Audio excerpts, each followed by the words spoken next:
Hello मित्रांनो, कसे आहात? ठीक आहात ना? आज मी तुम्हाला एका आळशी गाढवाची गोष्ट सांगणार आहे. एका गावामध्ये एक व्यापारी राहत होता. तो काय करायचा, त्याच्यापाशी एक गाढव होतं. त्या गाढवावरती तो रोज काही ना काही नवीन वस्तू त्याच्या पाठीवरती लादायचा. आणखीन त्या घेऊन शहरामध्ये जायचा. शहरामध्ये जाऊन त्या वस्तू बाजारामध्ये विकून आणखीन पैसे कमावून आणायचा. मग तो आपल्या गाढवाला जे आहे ते चांगलं चांगलं खायला द्यायचा. मग गाढव आराम करायचा. असं रोज होता होता काय झालं की तो गाढव हळूहळू आळशी व्हायला लागला. मग त्याला जे आहे ते व्यापाराचं सामान पाठीवरती ठेवणं जे आहे ते कंटाळा यायला लागला. आणखीन त्याला असं वाटायला लागलं की हा व्यापारी आपल्यावरती खरोखर खूपच अन्याय करतो आहे. पण काय करणार, त्याला सामान घेऊन जाणं भाग होतं.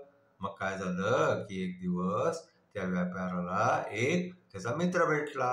तो म्हणायला लागला की अरे तू इतक्या सगळ्या वस्तू घेऊन जातो, तू मीठ का नाही विकत बाजारामध्ये नेऊन? आजकाल त्याची खूप डिमांड आहे.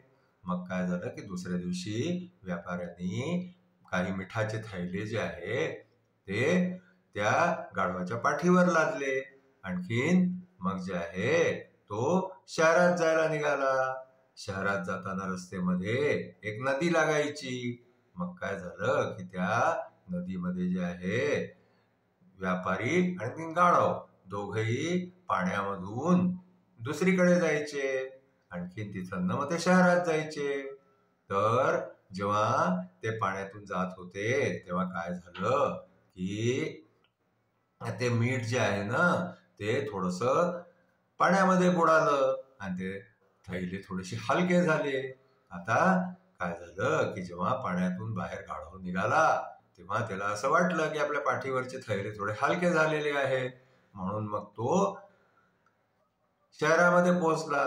मग त्याला असं वाटलं की आज आपण जे आहे ते पाण्यातून निघाल्यानंतर आपल्या पाठीवरचं वजन हलकं झालं होतं.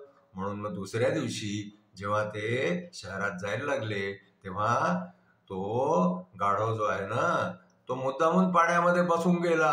आता पाण्यामध्ये बसून गेला तर काय झालं की ते सगळं मीठ पाण्यामध्ये विरघळून गेलं आणि थैले सगळे हलके होऊन गेले.